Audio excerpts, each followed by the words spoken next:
छत्तीसगढ़ में नक्सलियों के हमले तो आपने सुने ही होंगे, लेकिन आपने करप्शन को छुपाने के लिए एक भाई ने अपने ही होनहार जर्नलिस्ट भाई की हत्या करवा दिया। हत्या करवाया ही नहीं, उसके लाश को सेप्टिक टैंक में डलवा दिया। क्या ये खबर आपने सुनी है? शायद सुनी ही होगी। बात है 2 जनवरी 2025 सुबह 9:30 बजे।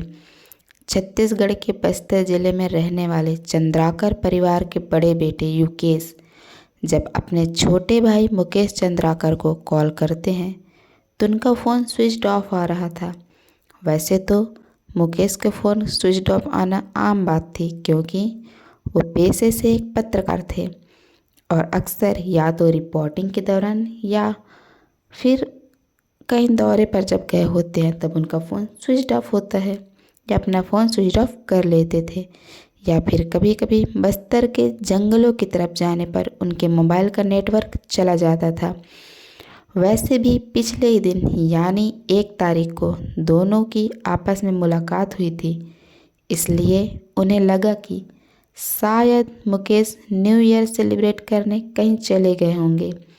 यही वजह थी कि फ़ोन स्विच ऑफ आने पर युकेश ने शुरू में इतना ध्यान नहीं दिया, लेकिन जब आधा दिन बीत गया तब भी मुकेश का फ़ोन ऑन नहीं हुआ और ना ही वह घर लौटे तो युकेश को फिक्र होने लगी। सिंस बस्तर एक नक्सली प्रभावित जिला है, इसलिए वहाँ कब क्या हो जाए इसका डर हर किसी को सताता है। इसलिए युकेश सभी परिचित लोगों को फ़ोन कर मुकेश के बारे में पता करना शुरू करते हैं। मुकेश अपने जर्नलिज्म की वजह से बस्तर का जाना माना चेहरा थे, इसलिए युकेश को लगा कि किसी न किसी ने तो उन्हें कहीं न कहीं जाते तो देखा ही होगा। लेकिन वहाँ मुकेश के बारे में किसी को कोई खबर नहीं थी। शाम ढल गई थी, मुकेश अभी भी लापता थे। मामले की सीरियसनेस को देखते हुए युकेश ने शाम 8 बजे मुकेश की गुमशुदगी की रिपोर्ट दर्ज करवाई।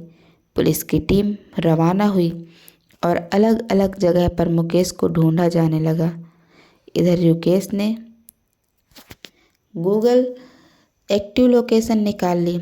वह 1 तारीख की रात को बीजापुर शहर के चट्टान पारा बस्ती के एक फार्म हाउस के पास में थे। देर रात पुलिस की टीम वहां पहुंची और इस फार्म हाउस के एक एक रूम की तलाशी ली, पर मुकेश वहां भी नहीं थे। पुलिस की टीम और जगह पर भी मुकेश की तलाश कर रही थी, लेकिन कोई सफलता हाथ नहीं लग रही थी। मुकेश को जानने वाले दोस्त यार सभी रात भर उनकी खोज में लगे रहे। घड़ी की सुइयां भाग रही थी। रात गुजर गई, सवेरा भी हो गया, लेकिन मुकेश की कोई खबर नहीं मिली। मुकेश के दिल में बढ़ती बेचैनी जब बेकाबू हो गई तो उन्होंने मुकेश की यूट्यूब फुटेजेस चेक करने पर भी मुकेश का कोई सुराग नहीं मिल रहा था। युकेश के दिमाग में कहीं ना कहीं वो फार्म हाउस वाली लोकेशन खटक रही थी। इसलिए उन्होंने कई पत्रकारों के साथ मिलकर पुलिस पर दबिश बनाई और दिन के वक्त फिर से उसी फार्म हाउस में जांच करने का दबाव बनाया। आखिरकार पत्रकारों का एक ग्रुप पुलिस की टीम के साथ उसी फार्म हाउस पहुंचा जहां पर मुकेश की लास्ट लोकेशन थी। फार्म हाउस की दोबारा छानबीन शुरू हुई, लेकिन इस बार सभी को दिन की रोशनी में कुछ ऐसा दिखा जो रात के अंधेरे में नज़रों से बच गया था। वो था फार्म हाउस का सेप्टिक टैंक। सेप्टिक टैंक एक अंडरग्राउंड वाटर टाइट टैंक होता है जो वेस्ट वाटर को ट्रीट करने के लिए बनाया जाता है। जो फार्म हाउस के इस सेप्टिक टैंक पर बने स्लैब की ताज़ा सीमेंट देख सभी के दिमाग में अनहोनी की आशंका बैठ गई। मुकेश के साथ ही पत्रकारों ने पुलिस से स्लैब को फौरन तुड़वाने की अपील की और आखिरकार दोपहर 3 बजे पुलिस ने उप स्लैब को तुड़वाना शुरू किया। स्लैब टूटने के बाद जब सेप्टिक टैंक को खुलवाया गया तो मंजर देख सभी के होश उड़ गए, क्योंकि उस सेप्टिक टैंक के अंदर मुकेश चंद्राकर की लाश दफन थी। बॉडी की कंडीशन बता रही थी कि मुकेश की किस कदर बेरहमी से हत्या की गई थी। वहाँ मौजूद किसी ने भी आज से पहले इतना भयानक मंजर नहीं देखा था। कत्ल इतनी बेदर्दी से किया गया था कि पोस्टमार्टम करने वाले डॉक्टर का कहना था कि उन्होंने अपने 12 साल के कैरियर में ऐसा केस आज तक नहीं देखा था।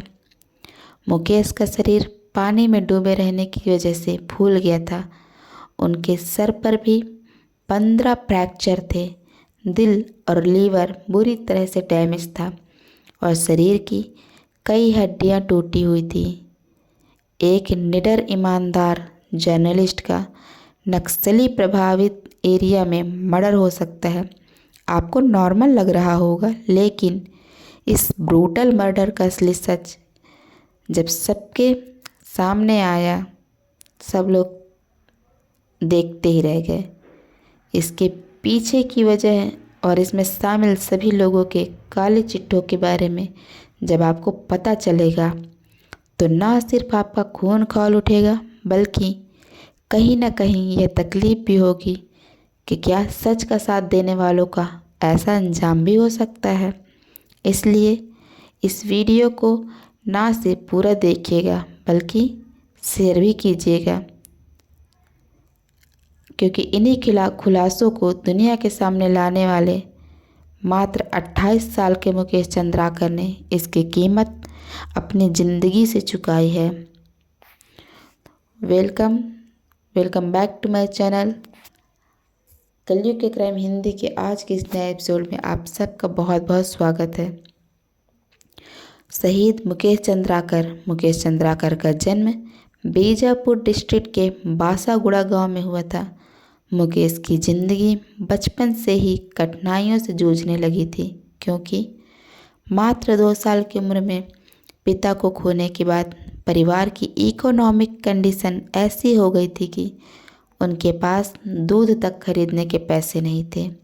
घर चलाने के लिए मुकेश की मां आंगनवाड़ी में काम करने लगती है, लेकिन इतनी कम आय में दोनों बच्चों को पालना बेहद कठिन था। फिर भी जैसे तैसे खुद को इच्छाओं को मार उन्होंने दोनों बच्चों की पढ़ाई में कोई कमी नहीं आने दी। जिस इलाके में चंद्राकर परिवार रहता था, वहाँ नक्सलवाद बहुत फैला हुआ था। उनका आतंक अपने चरम पर था। जब गांव में युकेश और उनके दोस्त की पुलिस फोर्स में ज्वाइनिंग की खबर फैली तो नक्सली उन दोनों को उठाकर ले गए और अपनी जन अदालत में जाकर उनको पेश कर दिया। इस जन अदालत के नाम पर नक्सली उस इंसान को या तो बेरहमी से पीटते या फिर मार डालते जिसका किसी भी तरह से पुलिस से कोई कनेक्शन होता। ज़रा सोचिए, ऐसी जगह से वह माँ उन दोनों बच्चों की जान बचा उन्हें सही सलामत वापस ले आई थी। इस माँ की यही बहादुरी उनके दोनों बच्चों में भी थी और इस बात का सबूत आपको इस किस्से में मिलेगा। छत्तीसगढ़ में नक्सलियों के आतंक को रोकने के लिए वहाँ की स्टेट गवर्नमेंट ने लोकल लोगों के सपोर्ट से सलवा जुलूम नाम का आंदोलन शुरू किया, पर धीरे धीरे सलवा जुलूम भी करप्ट हो गया और वहीं लोगों पर अत्याचार करने लगा। 2005 में नक्सलियों के साथ साथ सलवा जुलूम का भी टेरर बस्तर में था। जो सलवा जुलूम की बैठक में जाता उसे नक्सली टारगेट करते और जो उस बैठक में जाने से मना करता उन्हें सलवा जुलूम वाले टारगेट करते या फिर मार देते। नक्सलियों ने उनके गांव को तहस नहस कर दिया था और मजबूरी में चंद्राकर परिवार सलवा जुलूम की रिलीफ कैंप में रहने लगा, जहां उनकी ज़िंदगी और मुश्किलों भरी हो गई। हालात यह भी थी कि मुकेश मजबूरी में महुआ और इमली बीनकर बेचते थे और फिर उन पैसों से अपनी ज़रूरत का सामान खरीदते। जिंदगी में संकट वैसे भी कम नहीं थे, ऊपर से इनकी माँ भी कैंसर की बीमारी के चलते गुजर गई। मुकेश और युकेश अब ये 2 भाई एक दूसरे का सहारा थे। जहाँ मुकेश एक गैराज में मैकेनिक काम करने लगे, वहीं दूसरी तरफ युकेश फ्रीलांस जर्नलिज्म में अपना हाथ आजमा रहे थे। अपने बड़े भाई को जर्नलिस्ट में करियर बनाते देख मुकेश के दिल में भी इस प्रोफेशन में काम करने की इच्छा जागी और यही इच्छा धीरे धीरे अपने बड़े भाई के सहयोग से उनका पैशन बन गई। वक्त बीता और मुकेश लोकल न्यूज़ मीडियम के साथ साथ सहारा न्यू 18 और एनडीटीवी जैसे बड़े चैनल्स के लिए भी एज ए फ्रीलांस जर्नलिस्ट काम करने लगे। मुकेश ने बेहद कम उम्र में ही बहुत कुछ देख लिया था और यही वजह थी कि वह वहाँ के हालात और लोगों की समस्याओं को ग्राउंड लेवल पर समझते थे और यही लाइफ एक्सपीरियंस उनके जर्नलिज्म में भी झलकता था।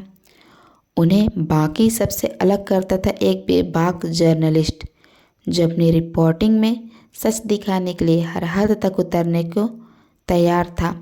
मुकेश ने सलवर जुलूम के लीडर्स को कॉन्ट्रैक्टर्स बन करप्शन करते देखा था। कम उम्र के लड़कियों को बंदूक पकड़वा स्पेशल पुलिस ऑफिसर बनते देखा था।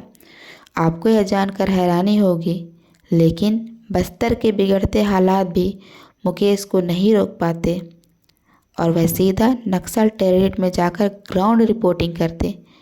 एक बार तो उन्होंने कुछ ऐसा किया जो आज तक किसी ने एक रिपोर्टर को करते नहीं देखा था। यह बात है साल 2021 की, जब नक्सलियों ने GRPF cobra commando Rakeshwar Singh Manhaj को कैद कर लिया था और वह जल्द ही उन्हें जान से मारने वाले थे।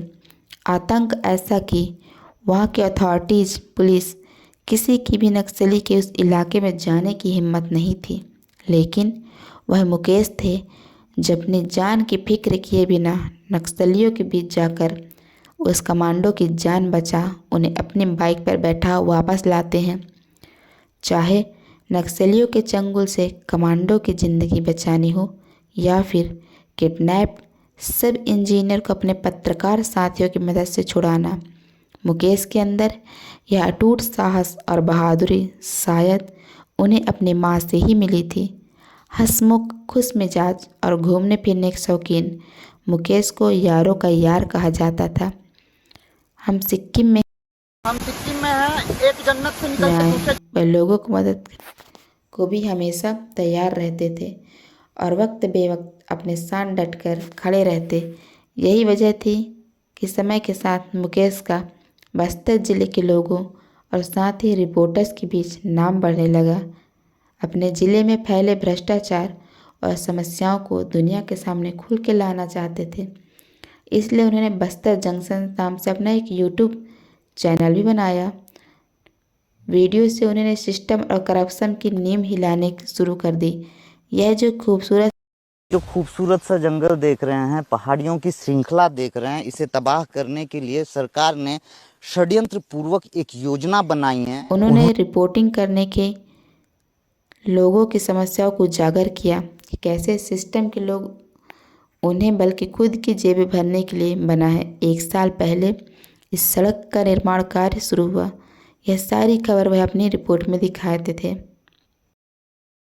निर्माण हो चुका होगा दस्तावेजों में और उसका पूरा आहरण भुगतान हो चुका है।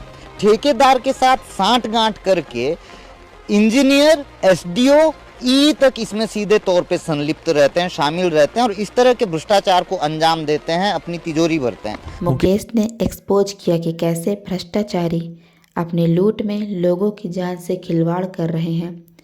एसवाई विभाग की एक और लापरवाही और भ्रष्टाचार की पराकाष्ठा दिखाते हैं।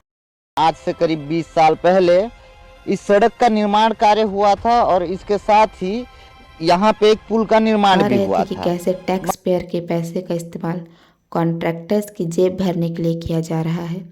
आज से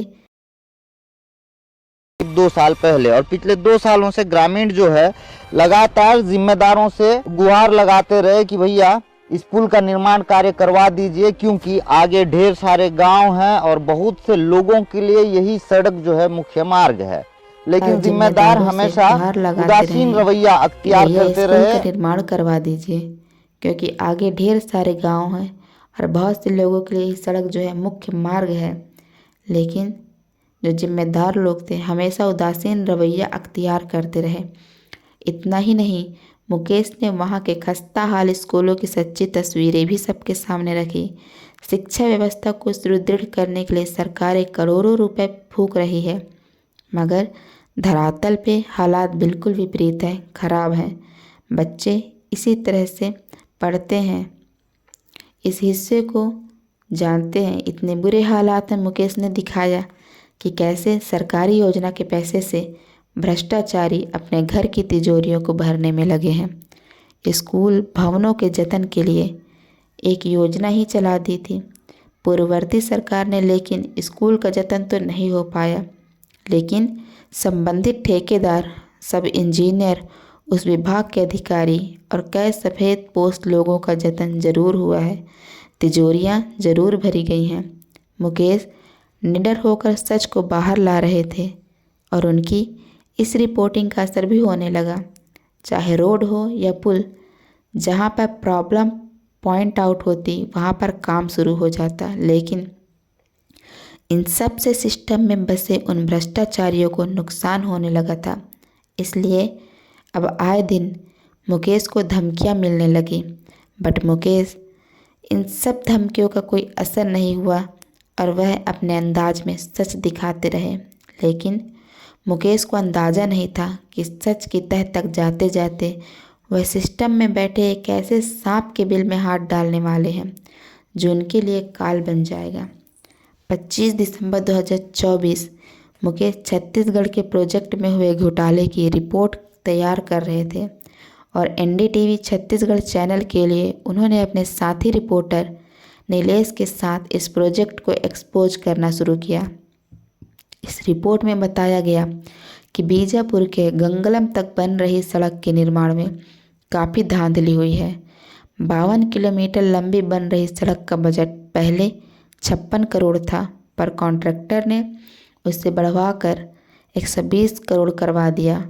कंस्ट्रक्शन मटेरियल में इतना घोटाला किया गया था कि कुछ ही दिनों में मात्र 1 किलोमीटर की रोड में 35 गड्ढे हो गए। रोड अभी पूरी बनी भी नहीं थी और उखड़ना शुरू हो गया था। क्वालिटी इतनी बदतर कि कोई चाहे तो हाथ से ही रोड को उखाड़ दे। क्या भ्रष्टाचार करने वालों पे और उनको संरक्षण देने वालों पर कोई कार्रवाई होगी? मुकेश ने इस रिपोर्ट को सिर्फ एक रिपोर्ट नहीं रहने दिया जो सरकारी दफ्तरों में धूल खाती रही, बल्कि इसे एक मुहिम, एक आंदोलन की तरह उठाया। इस मुहिम का असर भी पड़ा और मुकेश की यह गूंज दूर तक गई, क्योंकि जैसे ही यह रिपोर्ट पब्लिक हुई वैसे ही छत्तीसगढ़ गवर्नमेंट ने एक इंक्वायरी कमेटी फॉर्म कर इस रिपोर्ट के आधार पर उस प्रोजेक्ट पर जांच बैठा दी। इस 52 किलोमीटर रोज प्रोजेक्ट कॉन्ट्रैक्टर कोई और नहीं बल्कि सुरेश चंद्राकर था, जो मुकेश का चचेरा भाई था। पुलिस अधिकारियों के घर की रसोइया, जो 10वीं पास भी नहीं था, वह जुगाड़ पाने से कॉन्ट्रैक्टर बन गया। आज करोड़ों के घोटाले कर रहा था और ऐसे ही घोटालों कर उसने 2021 में सिर्फ अपनी शादी में ही 10 करोड़ से ज़्यादा रुपए खर्च किए। शादी इतने ग्रैंड लेवल पर की गई जिसमें बड़े बड़े सेलेब्स को बुलाया गया। विदाई तक सुरेश पूरा वहाँ रहा और सारी जानकारी इकट्ठा की। सुरेश का रोड बनाने का घोटाला सबकी नज़रों में आ गया। बात यहाँ 121 करोड़ की थी एंड सिंस मुकेश चचेरा भाई था, इसलिए सुरेश का सबसे ज़्यादा खून उसी पर खौल रहा था। सुरेश ने पहले हर तरह से मामले को दबाने की कोशिश की, यहाँ तक अपने इमेज को वाइट वॉश करने के लिए न्यूज़पेपर में अपने तारीफों के पुल बांधते हुए एक आर्टिकल भी निकलवा दिया। लेकिन इस बार सारी कोशिशें नाकाम हो रही थी, क्योंकि इस बार झूठ का पर्दाफाश मुकेश ने किया था, जिसके ईमान को खरीदना नामुमकिन था। और यहीं से सुरेश ने पूरी तैयारी से अपने 2 भाई दिनेश और रितेश के साथ मिलकर मुकेश को जान से मारने की साजिश रचनी शुरू की। 31 दिसंबर 2024 को नए साल का जश्न मनाने के बहाने रितेश ने मुकेश को फार्म हाउस पर बुलाया, लेकिन मुकेश काम में बिजी होने के चलते उस दिन नहीं जा पाया। इसलिए अगले दिन यानी 1 जनवरी 2025 को रितेश ने कॉल कर मुकेश को फिर से खाने के बहाने उसी फार्म हाउस पर बुलाया। देर रात जब मुकेश सुरेश के फार्म हाउस पर पहुंचा तो वहां रितेश और उसका एक और साथी फार्म हाउस का सुपरवाइज़र महेंद्र राम टेके मौजूद था। मुकेश को भनक भी नहीं थी कि अगले पल उसके साथ क्या होने वाला था, क्योंकि बात करते करते अचानक से दोनों ने लोहे की रॉड से मुकेश पर हमला बोल दिया। मुकेश ने दोनों से लड़ने की कोशिश भी की, जिसमें उनका हाथ टूट गया, लेकिन वो दोनों ही उन पर भारी साबित हुए और आयरन रॉड से उनके सर पर 15 बार वार कर उन्हें मौत के घाट उतार दिया।